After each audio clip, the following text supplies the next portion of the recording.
He rode alone across the desert, one eye gone, his past darker than the road behind him. Most people saw a criminal on an old bike until Keanu Reeves stopped beside him and saw something else. What happened next would turn this broken man into a legend known as the blind rider who saw hope. Before we continue this incredible story, let us know where you're watching from. If you enjoy stories like this, subscribe to the channel, because tomorrow we have another inspiring story you won't want to miss. The sun was a burning coin hanging low over the Mojave, and the air shimmered like glass above the cracked asphalt. Keanu Reeves rode his motorcycle down the near-empty stretch of Route 66, the engine humming low beneath him. After hours of silence and heat, he spotted a weather-beaten sign that read, "Last Stop Diner." A faded arrow pointed toward a rest area surrounded by cacti and forgotten dreams. He slowed down, the gravel crunching under his tires as he pulled in. The place looked like time had given up on it. A single gas pump leaned to one side. A neon sign blinked half-dead letters that once spelled "Open." A rusted soda machine stood guard by the door, its glass cracked like an old scar. Keanu took off his helmet and looked around. No sound except the wind and the faint hum of a power line. Inside the diner, it smelled of coffee, dust, and something fried hours ago. A jukebox in the corner stood silent, covered in a thin film of desert grit. The waitress behind the counter looked up from a paperback novel and blinked in surprise. He wasn't the kind of customer they got often. She nodded politely, saying, "Coffee?" He smiled softly. "Black." His voice was calm, quiet, almost blending with the hum of the ceiling fan above them. He sat near the window, staring out at the long, empty road. That's when he noticed him sitting 2 booths away, hunched over a cup of coffee gone cold. The man wore a worn leather jacket patched with old biker insignias, his hair silver and tangled. An eye patch covered his left eye, and across his forearm was a faded tattoo that read, "Freedom Costs." The words looked like they'd been carved from regret. Locals sat on the far end of the counter. They kept glancing at the man but said nothing. Their whispers were low, but in the quiet they carried. Keanu caught pieces of it. "That's Ray McCall. Wasn't he in prison? One of those biker gang guys, I think." The man didn't seem to notice or care. He stirred his coffee, slow and steady, like someone marking time. Keanu watched him for a while. There was something about the man's stillness, an ache that didn't need words. The waitress placed Keanu's cup on the table and leaned in slightly. "Careful talking to that one," she whispered. "Used to be trouble. Keeps to himself now. Blind in one eye. Says he doesn't ride much these days." Keanu just nodded. "Everyone's got a story." She sighed, tapping her pencil against her notepad. "Some stories are better left untold." Then she walked away. The minutes passed in heavy silence. The air conditioner coughed to life, then died again. The one-eyed biker reached for his mug, missed slightly, and the cup slipped from his fingers. It hit the table edge and shattered across the floor. Coffee splashed everywhere. The locals turned, muttering. The waitress sighed loudly and went for the mop. But before she could move, Keanu was already there. He crouched beside the man, picking up the larger shards carefully. "You all right?" he asked. The man gave a small grunt. "Happens more than it should," he said quietly. His voice was rough, gravelly, like a motor that hadn't been started in years. Keanu offered a napkin, and their eyes met for the first time. One brown, steady kind, the other clouded by damage and memory. For a moment, the room seemed to fade. 2 men, strangers, each carrying their own silence. The biker gave a faint smile. "Didn't mean to make a mess." Keanu shook his head. "It's just coffee." He helped him back into his seat and waved off the waitress, saying gently, "I've got it." She hesitated, then nodded and went back behind the counter, still watching them. Keanu poured another cup and slid it across the table. "Here," he said simply, "on me." Ray studied him for a long second before taking it. "Appreciate it." He sipped slowly, like every taste reminded him of something distant. Not every day someone helps the old broken ones. Keanu smiled faintly. I don't see broken, just worn in. Ray chuckled under his breath. That's generous. You must not know me. Keanu leaned back, eyes calm. Not yet. Ray's expression shifted. A flicker of surprise. He wasn't used to people wanting to know him anymore. The diner returned to its rhythm. The hum of the fridge, the buzz of a fly, the whisper of wind slipping under the door. Two men sat across from each other in quiet understanding, one seeking peace, the other trying to remember what it felt like. Ray leaned back, the chair creaking beneath him. His hands, scarred and rough, wrapped around the mug as if it were a small fire in the middle of a long winter. You ride? He asked, without looking up. Keanu nodded. Yeah. Been riding most of my life. It's where I think best. Ray let out a quiet laugh, short and tired. Thinking too much is how I lost mine. He tapped his eye patch lightly, the leather weathered from sun and time. Didn't see the curve coming. Guess life likes to remind you when you stop paying attention. Keanu didn't push for details. He just listened. The sound of wind rattled the windows. Outside, a tumbleweed rolled across the empty road, disappearing into the dust. Where you headed? Keanu asked. Ray shrugged. Nowhere in particular, just away from the places that remember me too well. His words hung in the air, like dust motes in sunlight. You? Same, Keanu said softly. But maybe towards something instead of away. That made Ray glance up, his one good eye narrowing slightly. There was curiosity there, faint but real. You talk like someone who still believes in things. Maybe I just don't believe in giving up, Keanu replied. Ray stared for a moment, then looked down at his coffee again. People like you don't understand what it's like to lose everything. Keanu's voice lowered. You'd be surprised. For a second, neither spoke.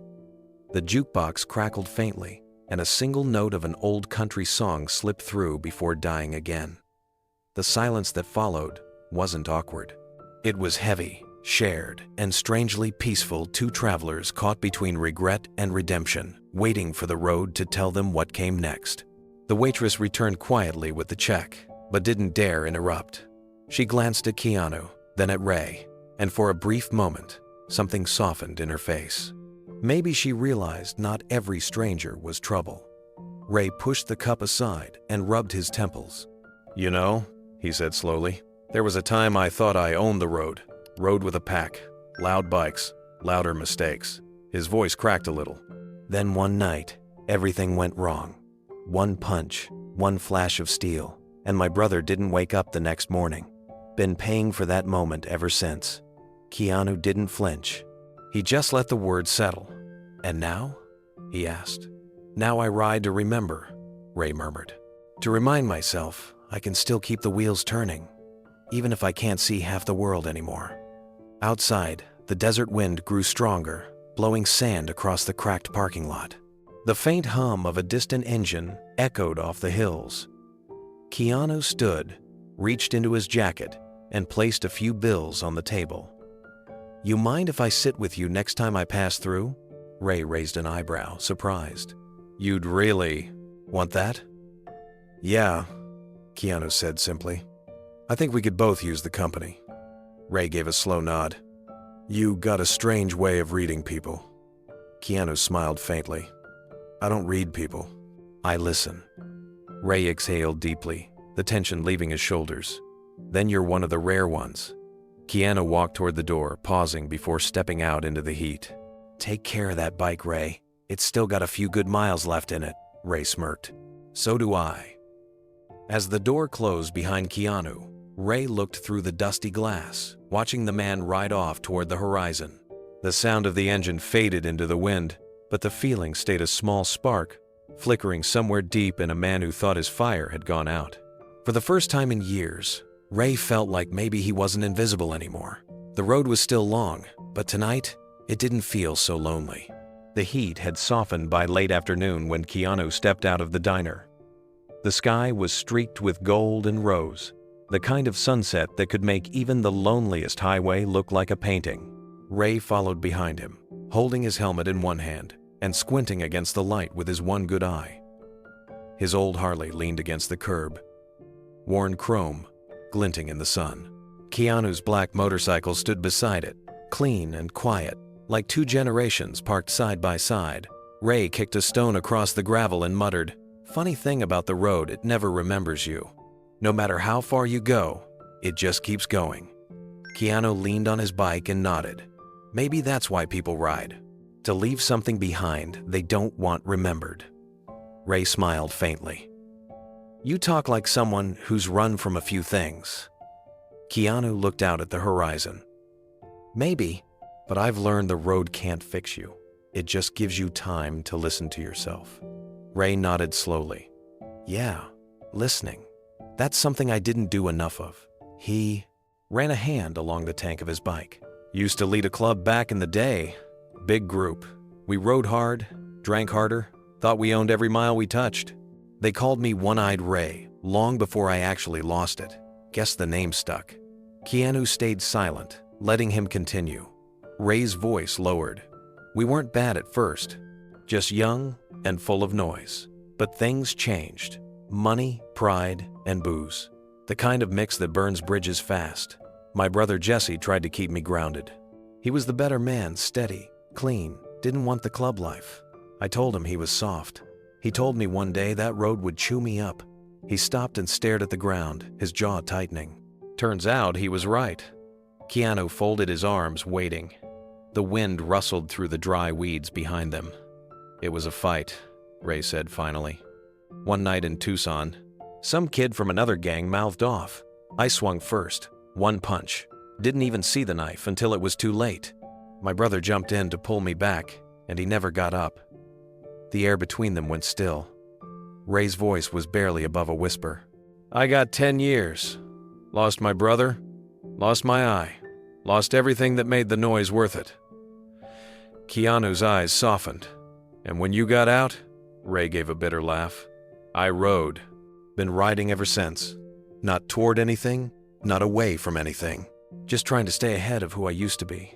Keanu watched the man's face, seeing the kind of pain that didn't go away, only quieted with time and miles. "You're still on the road," he said softly. "That counts for something." Ray exhaled through his nose, a hint of a smile forming. "Maybe, but the ghosts keep up pretty well." Keanu looked at the setting sun. "The road doesn't care where you came from, Ray, only where you're heading." For the first time that day, Ray's laughter wasn't bitter. It was small, real, and tired, but honest. "You've got away with crass words, man. Maybe you should have been a preacher." Keanu smiled faintly. "I'd rather keep riding." Ray sat down on the curb beside his bike, elbows on his knees, staring at the cracked asphalt. The sun dipped lower, turning the horizon the color of rust. "You ever notice," he said, "how quiet the world gets when the noise inside your head finally starts to fade?" Keanu leaned against a nearby post. "Sometimes that quiet is the hardest part." Ray nodded slowly. "Yeah, prison'll teach you that. The silence, the walls, the clock that never moves fast enough. I spent the first few years angry. Angry at the guy who stabbed my brother. Angry at the cops. Angry at myself. Then one day, I looked in the mirror and didn't recognize the man staring back. That's when it hit me no one left to blame." He rubbed his hands together, the sound rough like sandpaper. "You'd think losing an eye would make a man blind. Turns out, it's what helped me see things clearer. You learn how much you've taken for granted when half the world goes dark." Keanu listened quietly. The desert around them buzzed with the distant hum of cicadas. "I got out after 8 years on parole," Ray continued. "Came back to an empty house. My brother's place was sold. My mom had passed 2 winters earlier. No one left. So, I took what I knew, the road. It's strange, the same thing that destroyed me became the only thing keeping me alive." He looked over at Keanu. "You ever feel like the universe keeps testing you just to see if you're still paying attention?" Keanu smiled softly. "Every day."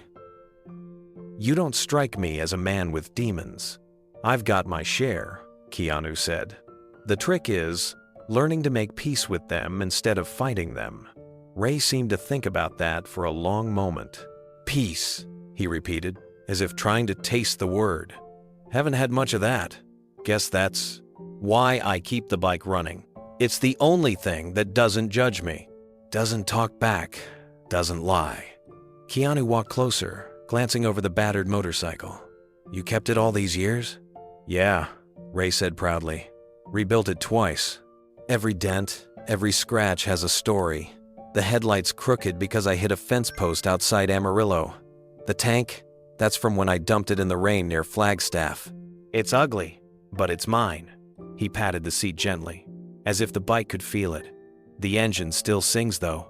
I know every vibration, every sound. It tells me when she's scared. Keanu smiled. You talk about it like it's a friend. Ray shrugged. Closest thing I've got to one. For a moment, neither spoke. The orange light of dusk wrapped around them, and the smell of gasoline mixed with the cool desert air. You ever think about stopping? Keanu asked. Ray's gaze stayed on the horizon. Sometimes. Then I remember what waiting feels like, and I keep moving. Keanu nodded. Maybe that's not running. Maybe it's surviving. Ray glanced up, his single eye catching the last of the sunlight. You sound like a man who's done both. Keanu didn't answer. His silence said enough. Ray smiled faintly again, the kind of smile that carried a decade of pain, but also the first flicker of hope. The last glow of daylight slipped behind the desert hills, leaving the two men outlined by the fading pink of dusk. A lone coyote called somewhere far off. Ray lit a cigarette, the flame flickering against his weathered face. You know what's funny? He said, exhaling slowly. After all the mistakes, all the noise, people still cross the street when they see me, like I'm still that guy I used to be. Keanu crossed his arms and leaned beside his own bike. Maybe they don't see who you are now, because you stopped believing you could change. Ray looked over, surprised. You think it's that simple? Not simple, Keanu said, but possible. He paused, eyes fixed on the horizon. I've seen people rise from things that should have broken them. Maybe the trick isn't forgetting the past, but using it. Ray flicked the cigarette away and let the smoke drift into the cooling air. Using it, he repeated. You mean turning the worst of you into something good? Exactly, Keanu replied. Pain's only useless when you hide it. Out here, you've still got something to give. You just haven't found where yet. Ray chuckled softly. You really believe that? Keanu nodded. I do. For the first time, Ray didn't argue. He just sat there, letting the words settle like dust after a storm. The silence between them wasn't empty. It was full of understanding. Two men on the edge of the same road, one still carrying the past, the other quietly offering him a way forward. After a long pause, Ray stood and reached for his helmet. You know, for a Hollywood guy, you're not half bad, he said with a smirk. Keanu grinned. Don't believe everything you read. Ray started his bike, the old engine roaring to life like a sleeping giant. Maybe the road didn't forget me after all, he said over the rumble. Keanu's smile lingered. Maybe it was just waiting for you to open your eyes. Ray laughed, then a sound honest and alive. The desert wind carried it away as he rode off into the twilight, leaving behind a trail of dust and something heavier, the beginning of redemption. The next morning, the diner parking lot came alive with the rumble of passing trucks and the buzz of a few motorcycles heading west. The air was still cool, carrying the smell of gasoline and dust. Ray was crouched beside his bike, tightening a bolt on the carburetor, when a nervous voice spoke from behind him. Excuse me, sir. Is that a '78 Harley Shovelhead? Ray looked over his shoulder. A young man stood there, barely 19, wearing a grease-stained shirt with Eli's Auto Shop stitched on the pocket. His hands were covered in oil, and his expression was a mix of awe and uncertainty. It sure is, Ray said, wiping his hands on a rag. Not many kids your age can spot one of these anymore. Eli smiled shyly. My granddad used to talk about them. Said they had soul, not like the new ones. Ray gave a soft chuckle. He wasn't wrong. He motioned toward the bike. You work on engines? A little, Eli replied. Mostly cars. But bikes, they feel different. Like they breathe. Ray studied him for a moment. recognizing the same spark he once had at that age, before pride and anger had taken over. "They do breathe," he said. "You treat them wrong, they'll turn on you. You listen close, though. They'll tell you everything you need to know." Eli crouched down beside him, watching intently as Ray adjusted the idle screw. "See this?" Ray said, pointing. "If the air-fuel mix runs lean, you'll hear her choke before she quits. It's not about fixing it fast, it's about understanding what she's trying to say." Eli nodded, eyes wide. "So it's like reading a heartbeat." Ray smiled faintly. "Yeah, kid, you could say that." There was a calmness in Ray's voice that hadn't been there the night before. He wasn't lecturing or pretending to know it all. He was guiding, careful and patient. After a few minutes, the bike sputtered to life, its idle steady and deep. Eli's face lit up. "That's perfect!" Ray shut it off and stood, stretching his back. "Perfect doesn't exist," he said. "But that's close enough to make her purr." Eli grinned. "You sound like my granddad." "That's a compliment," Ray replied, smiling for real this time. Eli hesitated, then asked, "You ever teach people this stuff? Like, for real?" Ray shook his head. "Nah, I barely got myself figured out." Eli looked disappointed but grateful. "Well, thanks for letting me watch. That meant a lot." Ray nodded. "Keep wrenching, kid. The best lessons don't come from books." As Eli walked toward his pickup, Keanu stepped forward. "You just taught him more in 5 minutes than a class could in 5 months." Ray shrugged. "Just talked about a bike." Keanu smiled, knowingly. "Maybe, but the way you talked, it was more than that." Ray didn't reply. But as Eli's truck disappeared down the road, a thought lingered. Maybe Keanu was right. Maybe teaching wasn't about being perfect. Maybe it was about being honest. Ray sat on the curb beside his bike after Eli drove off, his hands still carrying the faint smell of oil and fuel. He stared at the horizon for a long while before saying, "Kid reminds me of my brother. Always had that same spark, like the world hadn't told him no yet." Keanu sat down beside him, resting his helmet on the ground. "He looked up to you already. You could see it in his eyes." Ray shook his head, half amused. "Nah, he just liked the bike." Keanu turned slightly toward him. "No, Ray, he liked you. The way you explain things, calm, patient, clear. That kind of respect doesn't come from the machine.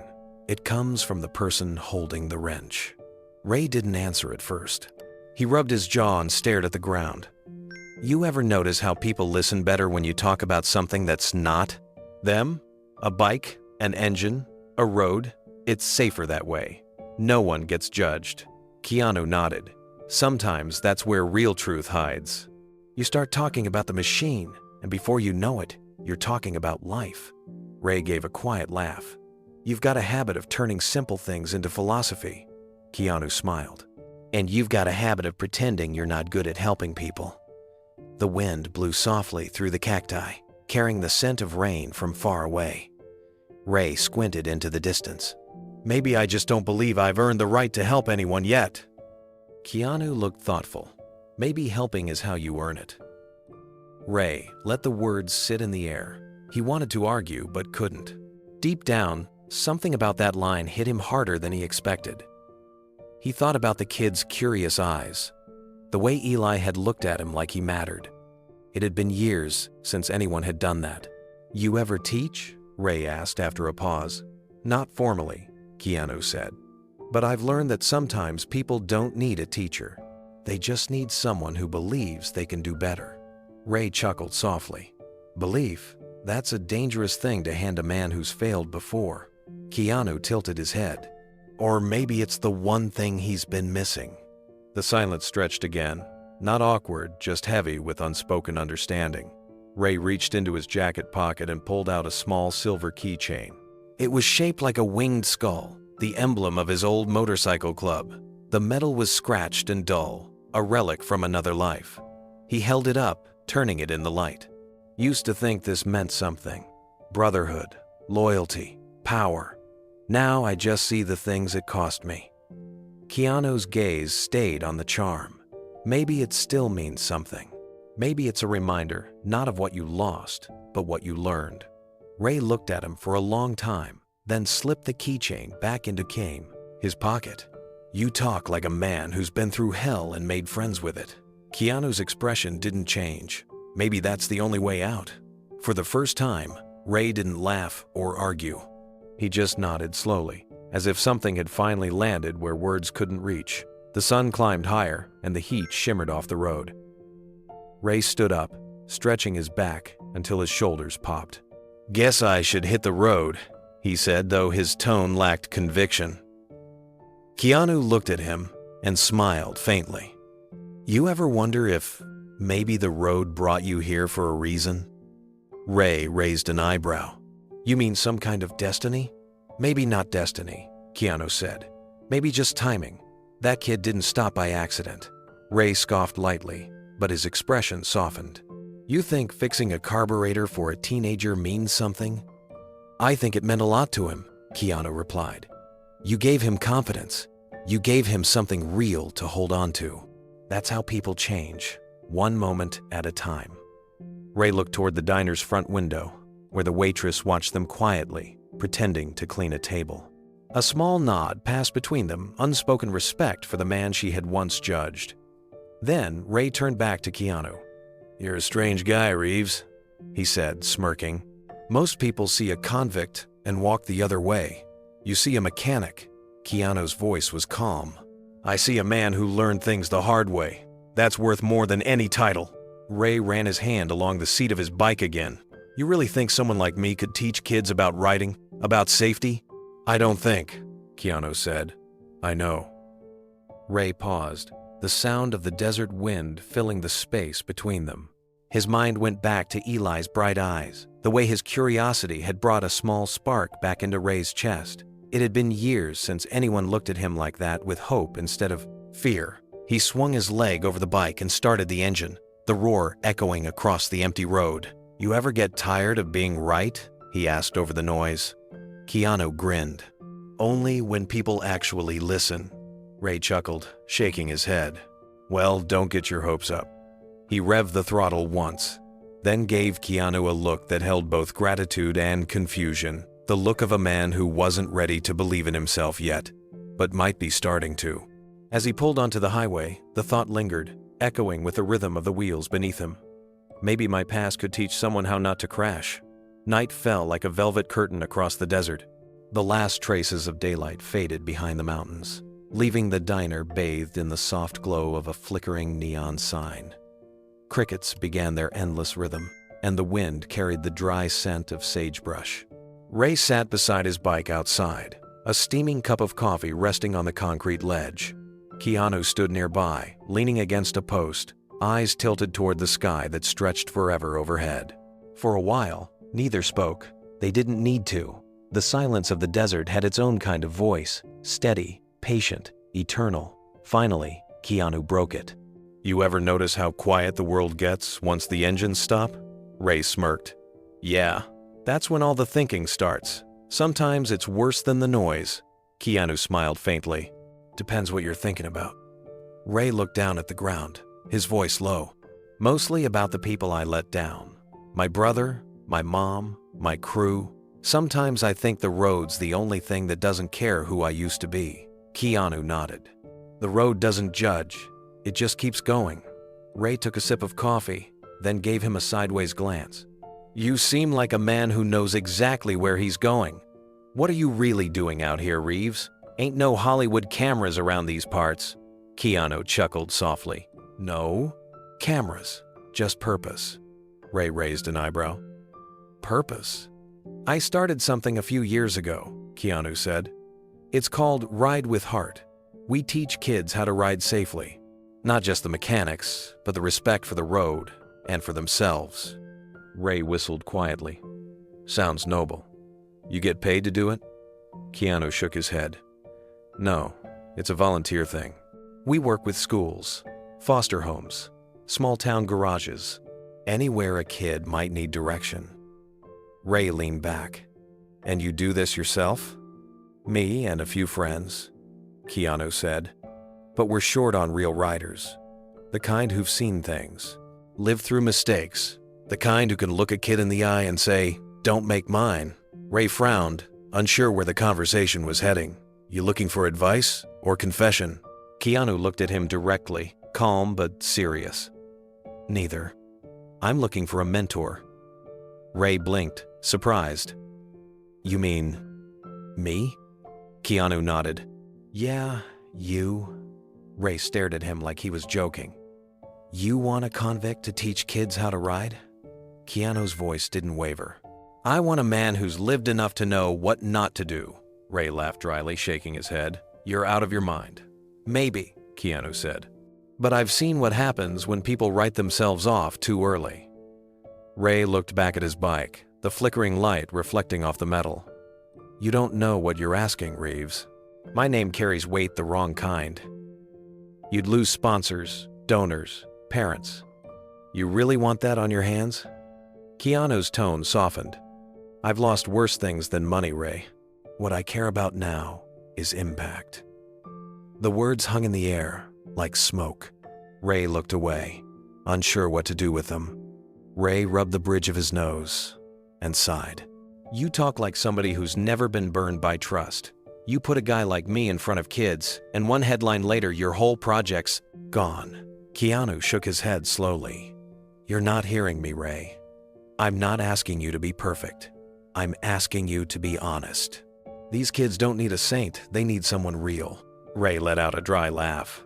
"Real? Real gets people scared. Real makes people lock their doors." Keanu looked at him, steady and calm. "Then maybe they've been locking out the wrong people."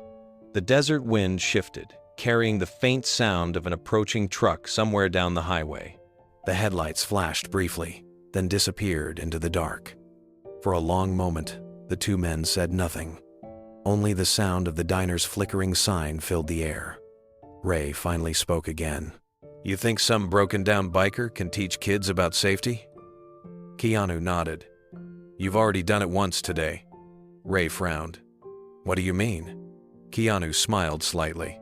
"Eli, the kid at the diner. You didn't just show him how to fix an engine, you showed him what patience looks like. You gave him something real to look up to." Ray stared down at the ground, uneasy with the compliment. "That was nothing." "No," Keanu said gently. "That was hope." Ray gave a short, bitter chuckle. "You sure you're not one of those motivational speakers?" Keanu grinned. "Only when the world needs one." Ray took another sip of his coffee, though it had gone cold. His voice lowered. "You don't understand, man. I don't sleep right. I still see my brother's face when I close my eyes. You think a guy like that belongs in front of kids?" Keanu's tone softened even more. "Maybe that's exactly the kind of guy who should be. Someone who knows what it costs to lose control." Ray's throat tightened. He looked away, blinking against the sting in his good eye. "You ever think you're pushing too much faith on people?" Keanu smiled faintly. "Faith's the one thing that grows when you give it away." Ray leaned forward, elbows on his knees, staring at the sand shifting under his boots. "You don't quit easy, do you?" "No," Keanu said quietly. "Not when I see a man who still has something to offer." Ray let out a long breath, the kind that sounds more like surrender than agreement. "You really think people would listen to me? After everything I've done?" "I don't want them to listen to your past," Keanu said. "I want them to listen to your change." Ray chuckled without humor.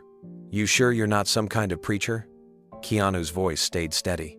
"No, just someone who's seen too many good men forget they can still do good." For the first time in years, Ray didn't have a comeback. He just sat there, staring at the dust rising in the glow of the diner's light. Somewhere deep down, something small but real started to shift. A feeling he hadn't recognized in a long time. It wasn't pride. It wasn't guilt. It was possibility. The air had cooled by the time the conversation quieted. The wind moved softly across the desert floor, carrying with it the faint hum of the highway. Ray leaned back against his motorcycle, staring up at the stars. "You really don't quit, do you?" he said quietly. Keanu smiled. "Not when something feels right." Ray sighed, rubbing a hand over his face. "You don't understand, Reeves. I've spent most of my life breaking things. Engines, friendships, people. I'm not the kind of man who teaches anyone anything except how to fall." Keanu's voice was gentle but steady. "Maybe that's the point. These kids already know how to fall, Ray. They need someone to show them how to stand back up." For a long moment, the only sound was the whisper of sand moving across the pavement. Ray didn't answer.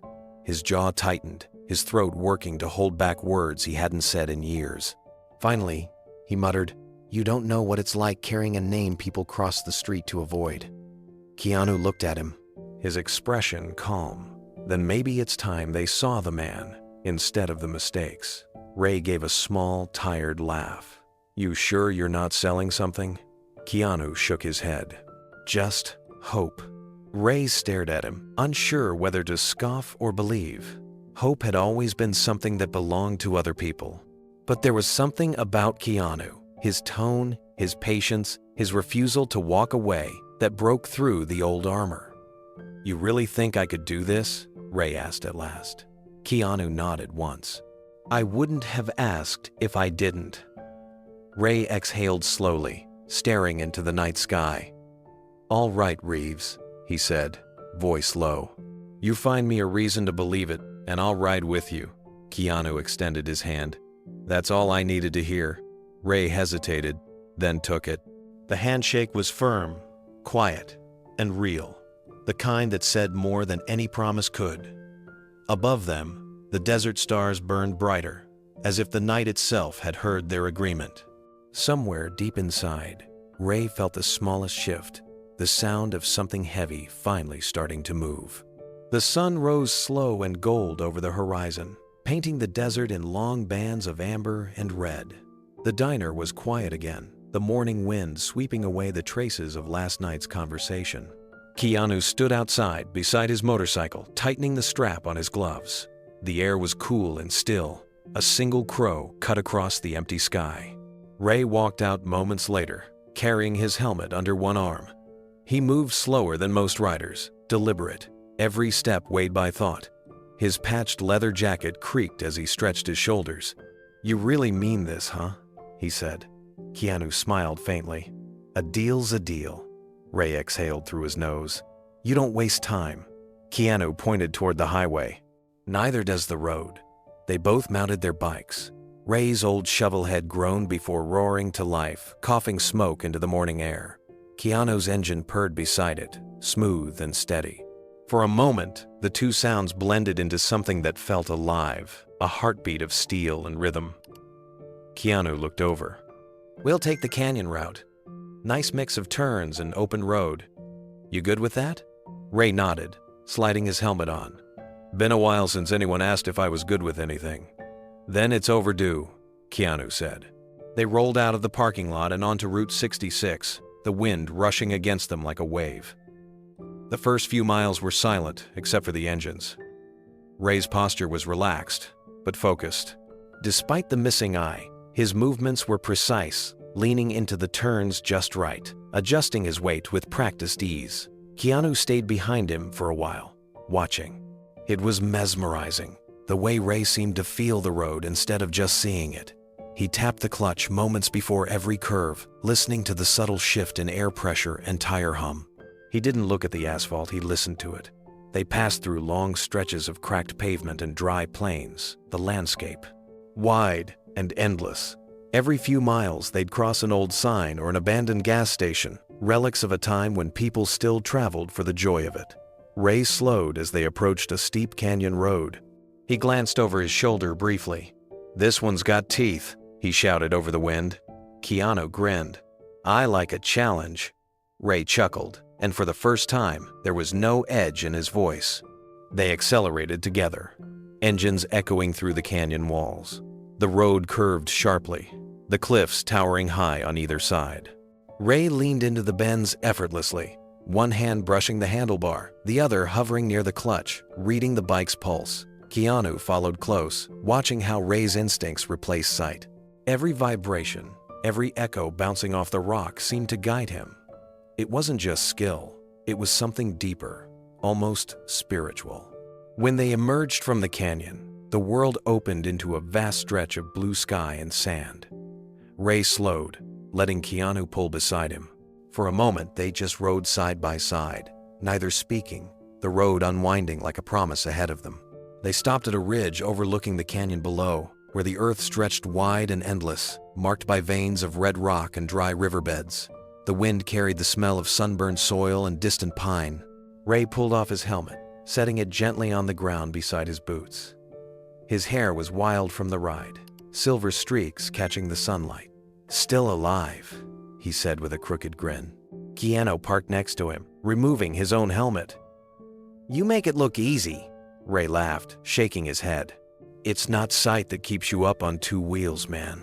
It's rhythm. You feel it through your hands, your feet, even your chest.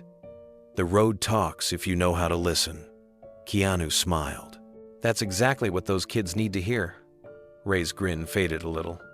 "You really think they'd listen to a half-blind ex-con?"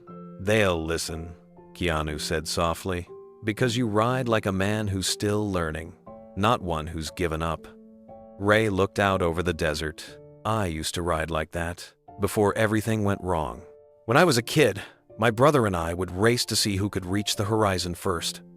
Thought freedom was about speed. Turns out, it's about forgiveness." Keanu leaned on his handlebars. "You forgave him?" Ray's jaw tightened. "I forgave him the day he died.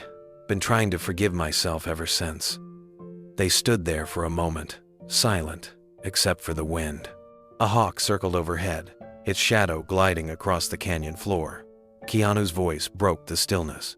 "You know, you could help a lot of young riders avoid that kind of pain. You've got something most instructors never will: perspective." Ray frowned. "Perspective doesn't get insurance forms signed." Keanu chuckled. "Maybe not, but it builds trust." Ray looked at him, the sunlight reflecting in his one good eye. "You really believe in second chances, don't you?" Keanu's answer came quiet but sure. "I believe in what people can become when someone gives them one." Ray kicked a small stone off the ridge, watching it tumble into the valley below. "You talk like a man who's been where I've been." "Different road," Keanu said. "Same mistakes." The wind picked up again, scattering sand across their boots. Ray reached into his pocket and pulled out a small metal pendant. A motorcycle charm, blackened with age. He turned it over in his palm, tracing its rough edges. "My brother gave me this before our last ride. Told me to carry it for luck." Keanu looked at it closely. "Maybe it's not about luck. Maybe it's about memory." Ray exhaled slowly. "Maybe.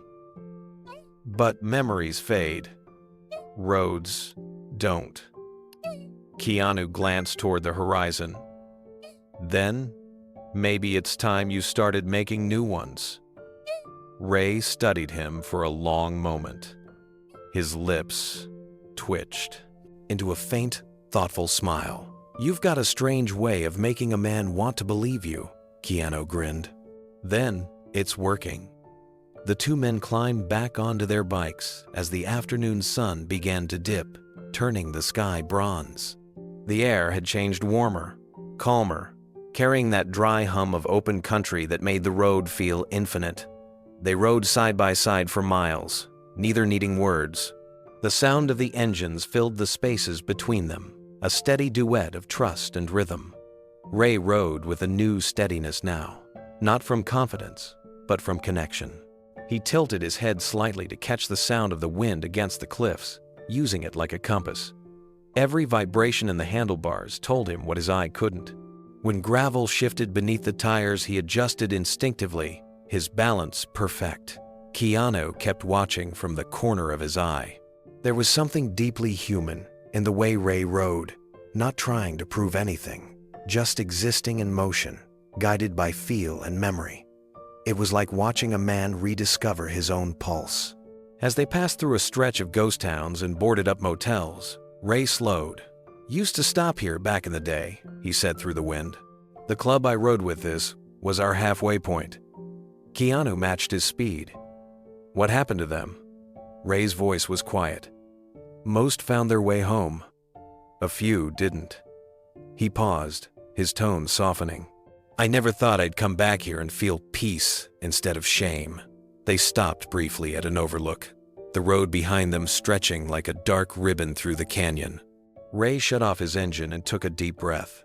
"You know," he said, "for the first time in a long time, I didn't feel blind out there." Keanu looked over, his eyes calm. "You weren't. You were leading." Ray turned his head slowly, absorbing that. A grin crept across his face, humble, quiet, and real. "Maybe you're right, Reeves. Maybe I've still got something left to give." Keanu smiled. "I never doubted it." The engine started again, and as they rode back into the fading light, something changed in the rhythm of the road. The weight Ray had carried for years seemed lighter, replaced by the faint but steady sound of purpose returning home. By the time they reached the edge of the small town, the sun was high and the air thick with dust. Ray followed Keanu through a winding road that led to an old fairground now turned into a makeshift training camp. A row of dirt bikes leaned against a wooden fence. A banner hung loosely from the main shed reading "Ride with Heart Youth Motorcycle Program." The sound of laughter and engines mixed together in the open air. Keanu cut his engine first, parking beneath a wide oak tree. "Welcome to the camp," he said. "We built this place for kids who don't get many chances." Ray dismounted slowly, surveying the scene. Dozens of teenagers stood around, some tuning their bikes, others practicing turns on a small track. Their faces carried the mix of defiance and curiosity only youth could hold. Most came from rough neighborhoods, the kind Ray knew too well. He could see it in their posture, in the guarded looks they gave him. A tall boy with a backward cap and grease-stained hands called out, "Yo, Reeves, who's the guy with the patch? Your bodyguard or your mechanic?" The others laughed. Ray didn't flinch. He just looked around, calm, quiet, letting the noise pass. Keanu smiled faintly. "Everyone, this is Ray McCall. He's joining us for a while, used to ride long before most of you could walk." The group murmured, sizing him up. One boy, smaller but sharp-tongued, muttered loud enough for everyone to hear, "What's a half-blind biker gonna teach us? How to crash better?" More laughter followed. Ray turned toward him. The boy's name, as Keanu later told him, was Tommy, 17. Quick on his feet, quicker with his mouth. The kind of kid who tested everyone to see who'd break first. Ray walked closer, his boots crunching on gravel. He didn't raise his voice. "You got a name, kid?" "Tommy," the boy said, crossing his arms.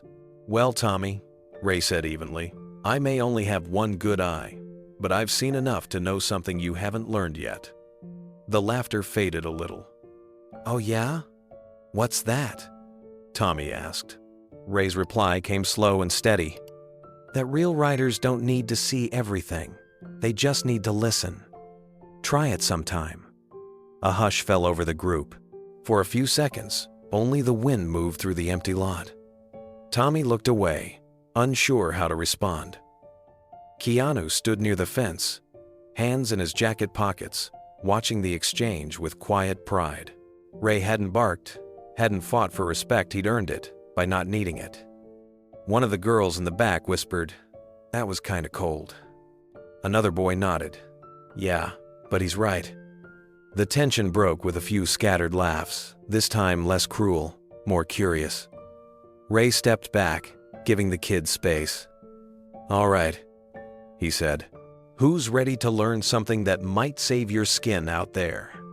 Hands started to rise slowly at first, then more confidently. Keanu smiled to himself. The lesson had already begun. The kids gathered around the old training lot as Keanu handed out helmets and gloves. The ground was uneven, the kind of place that taught balance the hard way. Ray walked slowly among them, his stride calm and sure, one hand brushing the edge of each bike as if he could sense its personality. "First thing you learn," he said, "is that the bike's got a voice. You treat it right, it talks to you. You ignore it, it'll throw you to the ground faster than you can blink." The students listened, a little uncertain at first. Tommy leaned against a post, pretending not to care, but his eyes never left Ray's hands. One girl, maybe 16, spoke up. "But how do you listen to a bike?" Ray crouched beside one of the smaller dirt bikes. "Every sound means something. You start it up, and if it purrs, she's happy. If she coughs, she's warning you. You feel her heartbeat through the seat, through your boots. It's like music. Once you know the rhythm, you can ride through anything. He gestured for a volunteer. Who's brave enough to start? Eli, who had arrived earlier that morning to help Keanu unload supplies, stepped forward. I'll go. Ray gave a half smile. Good man. He guided Eli through the startup process, watching every motion with sharp precision despite his limited sight. Easy on the throttle, Ray said quietly. She's not a wild animal. She just wants to know you're in control. The engine came alive with a smooth rumble. The kids clapped instinctively. Ray nodded. That's it? Feel that sound in your chest? That's trust, Tommy scoffed. It's just noise. Ray turned toward him, still calm. Noise becomes music when you understand it. You want to learn, or you want to keep pretending you already know everything? The challenge hung in the air. Tommy hesitated, then shrugged. Fine, show me, old man. Ray stepped aside. All right, smart mouth. You're up. Tommy grabbed a helmet and climbed onto another bike, revving it a little too hard. The motor sputtered and coughed. She doesn't like you yet, Ray said with a grin. Try talking to her instead of shouting. The group chuckled. Even Keanu smiled. Tommy frowned, trying again, this time easing off the gas, adjusting his grip. The engine steadied. Ray nodded approvingly. There you go. See? Listening works better than forcing. For the first time, Tommy didn't have a comeback. Ray turned to the rest of the group. You want to survive the road? Respect it. You want to survive yourself? Respect what's inside you, too. Same rule applies. The words hit harder than he intended. The kids stayed quiet, letting it sink in. Keanu leaned on the fence, watching the moment unfold. He didn't step in or interrupt. This was Ray's classroom now, rough edges and all. Ray looked over at him briefly, their eyes meeting for a second. Keanu gave a small nod, the kind that said, I told you so. Ray smirked slightly and turned back to the students. All right, next lesson, what not to do when you panic. The kids gathered closer as Ray placed a small orange cone in the middle of the lot. All right, he said, when you hit a patch of gravel or lose balance, your instincts will scream at you to fight the bike. Don't. That's how you fall harder. You stay loose. You trust what you've learned. Tommy crossed his arms. So you're saying do nothing? Ray smiled. I'm saying do less. Sometimes control means letting go just enough to stay standing. He climbed onto one of the training bikes, starting it up with a steady hand. The students watched as he rode in a slow circle, deliberately hitting the gravel cone area. The back tire slid slightly, but Ray leaned into the motion, guiding the bike through with graceful balance. He stopped cleanly, dust rising around him. That's what I mean, he said. Panic makes you stiff. Listening keeps you alive. A few of the kids clapped. Even Tommy cracked a small grin before catching himself. Not bad for an old guy. Ray laughed. Stick around, kid. I've got more where that came from. Keanu finally stepped forward, his calm presence grounding the group. That's why I brought Ray here, he said. He's not here because he's perfect. He's here because he's been through what happens when you're not. The group fell silent. Some of the kids looked down at their bikes differently now. Less like toys, more like something meaningful. Ray glanced at Keanu, a flicker of pride in his eye. Then he turned back to the class. Tomorrow, we start early. You'll learn how to ride smart, not just fast. You'll fall a few times, maybe curse my name once or twice. But by the time you leave here, you'll understand what freedom really costs and why it's worth it. The kids nodded, quiet but intrigued. As the sun began to set over the small camp, Keanu walked beside Ray. You handled that perfectly, he said softly. Ray shrugged. Didn't do much. Just told them what the road taught me. Keanu smiled. That's exactly why it worked. Ray looked back at the dusty lot, the young riders still laughing and cleaning up their bikes. For the first time in years, he felt something real growing inside him, purpose, steady, and alive. Like an engine finding its rhythm again. The next morning broke clear and dry. The kind of morning that made the horizon look endless. The camp stirred with life as engines coughed awake and boots crunched over the gravel. Ray was already up before sunrise, tightening bolts on a few of the training bikes. The kids began gathering around, more curious than cautious this time. Tommy arrived last, pretending not to care, but his helmet dangled from his fingers, a silent sign he wasn't leaving. "All right," Ray said, his voice carrying easily over the hum of the camp. "Yesterday, you learned what happens when you don't listen. Today, you'll learn what happens when you do." He divided them into small groups, each assigned a bike. "Pair up," he said. "Intenchestain. Thanks for watching." And he said .com. One rides, one observes. Switch every 15 minutes. The one who's not riding should be listening to the motor, to the wind, to the rider's mistakes. One of the girls frowned. "You can hear mistakes?" Ray smiled faintly. "Every mistake has a sound. Sometimes it's a panic rev. Sometimes it's silence when you forget to breathe." The teens exchanged glances, half skeptical, half intrigued. Ray motioned for them to start. Engines roared to life, filling the dusty air with energy and purpose. He moved among them, shouting small bits of advice. "Ease into the turn. Don't fight it. Feel your weight shift before the bike does. Look where you want to go, not where you're scared to go." Each correction came from experience, not theory. The kids responded to that they could tell he wasn't teaching from a book.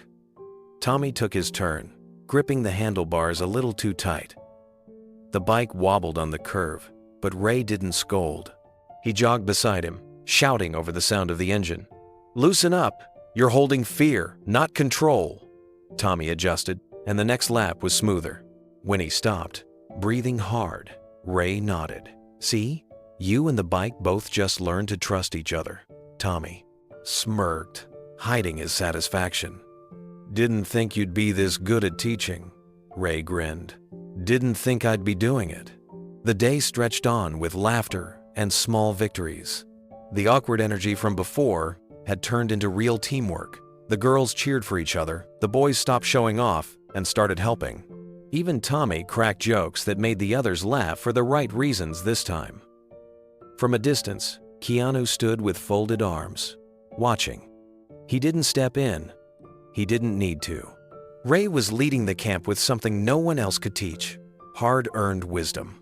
For the first time, Keanu saw what he'd hoped for. Ray wasn't running anymore, he was rebuilding. As the engine slowed and the dust settled, Ray gathered them around. "You all did good," he said. "But remember, this isn't about speed or tricks. It's about respect. For the road, for your bike, and for yourself.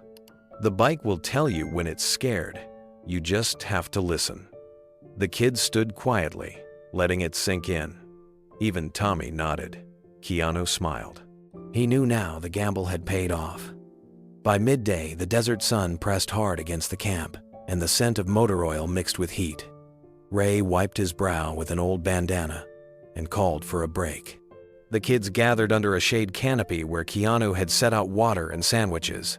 They laughed, argued, and replayed every small victory from the morning. But this time, it wasn't competition. It was community. Ray sat on an overturned crate, sipping from a bottle of water. Eli sat beside him, his hands still trembling from excitement. "I never thought riding could be like this," Eli said. "It feels like freedom." Ray nodded. "It is, but freedom's got rules. You treat the road with respect, it'll take care of you. You get cocky, it'll remind you who's boss." A younger girl named Jenny asked, "You ever crash bad?" Ray smiled faintly. "Plenty of times. Some on the Blang road, some off it." She tilted her head. "Off it?" Ray looked down at his hands, calloused and scarred. "Yeah, I spent a long time blaming everyone but myself. Thought the world was out to get me. But the truth is, I was my own crash. Every mistake starts right here." He tapped his chest lightly. The group fell quiet. For a man they'd judged at first glance, his honesty carried weight. Tommy shifted in his seat, uncomfortable but listening. Keanu approached with a soft smile. "You sure you want to tell them all that?" Ray shrugged. They deserve the truth. The road's got enough liars. Keanu nodded, then leaned closer to the group. This is why I brought him here. You'll learn more from one scar than 100 lessons. The kids nodded, and Ray cracked a grin. You hear that? I'm officially the camp's cautionary tale. The laughter that followed wasn't mocking. It was warm, shared. After lunch, they returned to the track for balance drills. Ray demonstrated a simple figure-8 maneuver. His movements were slow but precise, his body perfectly attuned to every vibration. He made the old bike look alive. Your body's part of the machine, he explained. It's not about control, it's about conversation. Every turn, every throttle is a question. The road answers, and you adjust. Jenny tried first, wobbling around the turns. Ray guided her hand on the clutch. Gentle, he said softly. Feel her heartbeat before you move. She steadied, eyes wide with surprise. It worked. Ray smiled. Of course it did. She just needed you to listen. As the afternoon went on, the kids began echoing his phrases, repeating his advice to one another. Listen to the road, they'd say. Stay loose, or don't fight it. His words became their rhythm. From the sidelines, Keanu leaned against a fence post, watching the dust rise. Ray wasn't lecturing anymore, he was connecting. Every moment, every story, every correction was built on hard truth. The same pain that once dragged him down was now lifting others up. When the last bike stopped, Ray looked out across the camp, chest rising with quiet pride. He'd never imagined he could matter like this again. The evening light poured over the camp like honey, soft and golden. The kids were still laughing as they cleaned up the bikes, but their movements had changed. They were careful now, more aware, more respectful. Ray leaned against a post, watching them, a small smile forming as he realized something remarkable. They were beginning to mirror his rhythm. Tommy walked over, wiping grease off his hands. Hey, he started awkwardly. When you said the bike gets scared, what did you mean? Ray turned to him, resting one arm on the fence. Every machine has limits. When you push it too hard, you can feel it hesitate just a little. That's its way of saying, slow down. Same goes for people. You ignore that feeling, you crash. Tommy nodded thoughtfully. Guess I've been ignoring that feeling a lot. Ray looked at him, recognizing that tone of truth. Then, maybe it's time to start listening. Keanu joined them quietly, arms folded, his eyes warm with pride. Looks like someone's starting to get through to them. Ray chuckled. Didn't think I still had that in me. Keanu's voice softened. You always did. You just forgot. The two stood side by side, watching the teens practice figure-8s one last time before sunset. Jenny nearly tipped on a turn, but steadied herself just in time. Her friends clapped, cheering her on. Ray smiled, shaking his head. That right there, that's what makes it worth it. Keanu glanced at him. Feels different when you're giving back, doesn't it? Ray exhaled, the sound half laugh, half sigh. Feels like I'm finally paying off some of what I owe. As the last engines died and the sound faded into silence, Ray looked around at the dusty field, at the faces now turned toward him not with judgment, but with respect. The weight he'd carried for years didn't vanish, but it shifted, lighter somehow. Keanu saw it too. He didn't say a word, only placed a hand on Ray's shoulder. The road had brought him here for a reason, and tonight, Ray knew it. His past hadn't disappeared. It had transformed into something better. His greatest wounds had finally become his greatest strength. The next day began like any other. The morning light stretched over the dusty lot, and the sound of engines echoed across the training camp. Ray was helping Jenny tighten her brake lever when a stranger walked through the front gate, a man in a crisp white shirt with a camera slung around his neck. His shoes didn't match the dirt. He moved with the air of someone who didn't belong here, but knew exactly why he'd come. Mr. Reeves? The man asked, adjusting his sunglasses. Keanu stepped out from the shed. Yeah. Can I help you? Mark Delaney, Desert Chronicle. I'm doing a piece on your motorcycle program for at-risk youth. Mind if I take a few pictures and ask a few questions? Keanu hesitated, then nodded. Sure. Just stay clear of the track. Mark smiled thinly. Of course. He wandered around snapping photos, kids on bikes, the old tools, the banner with Ride with Heart written across it. Then his lens found Ray. The eye patch, the scars, the calm stance by the fence. The camera clicked once, twice, 3 times. After a few minutes, Mark approached. You're one of the instructors? Ray nodded slowly. Something like that. The journalist tilted his head. You look familiar. Have we met before? Ray's jaw tensed. Don't think so. Mark smiled politely, but his eyes narrowed as if searching memory. Ray McCall.